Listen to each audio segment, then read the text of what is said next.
Okay, I would agree. Our national security is the very identity of yours. But don't forget that I'm not one of those stupid senators who prefer my country's interests to yours in exchange for I don't know what. They betrayed their own country. I am not into that. There you go again. Maybe they aren't stupid. By the way, you were among the same traitors until a few years ago. I am not a traitor. I was not under oath at the time. I want to make you a good offer. You know, you don't have a prime minister. I can serve as your prime minister secretly, just as I was a prime minister for Bush and many others. Look, we are not two countries. We are one parliamentary state. You are the president of the White House, and I am the Prime Minister of America. That was not a funny joke. This is a republic of which I am president, and that is me. Your country is a parliamentary state whose president holds a ceremonial role, and it's the Prime Minister who calls the shots. That is me. And if you still don't know the reality, I should say it's your own damn problem. It's not impossible to control educated presidents. It's a bit difficult, though. Congress, and, well, of course. Don't start again. Let's get down to business. See, we've got some problems. We need to take serious measures against China and Russia. Iran and Syria are other problems that we're facing.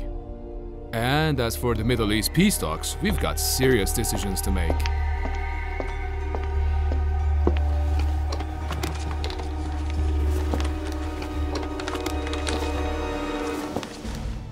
The first and foremost issue for Israel's security is controlling Iran.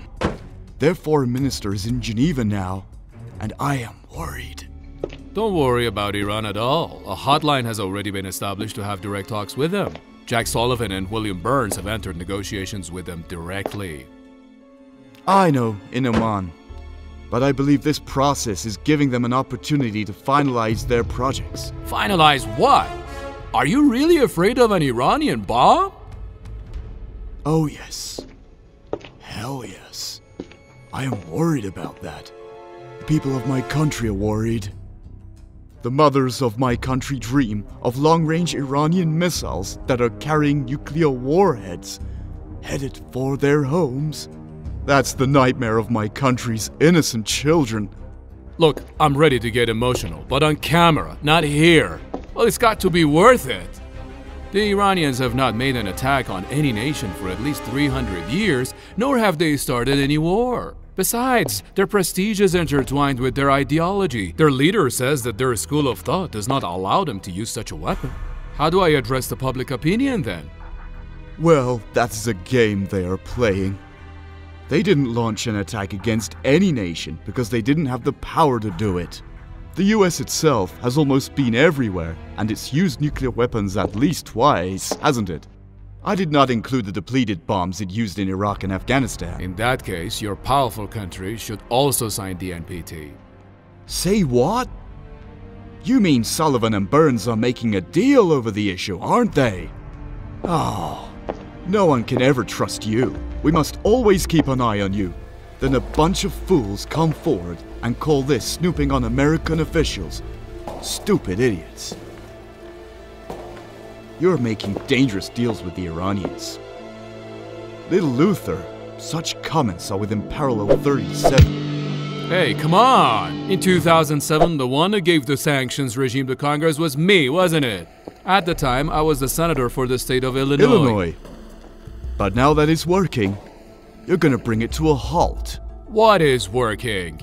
I know the Iranians quite well. If you pressure them more than a certain limit, the same people who are smiling at us now will go as far as nuclear tests. Then you and your people will not need to act roles anymore because you will really have to worry about it.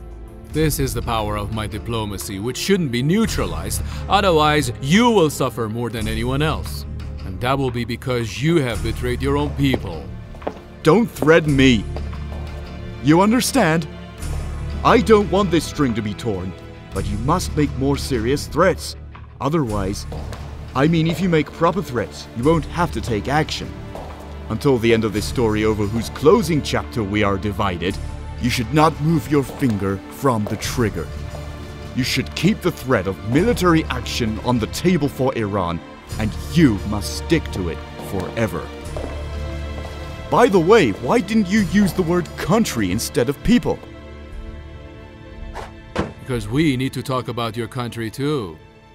If a nigger becomes president, he is still a nigger. What's the matter?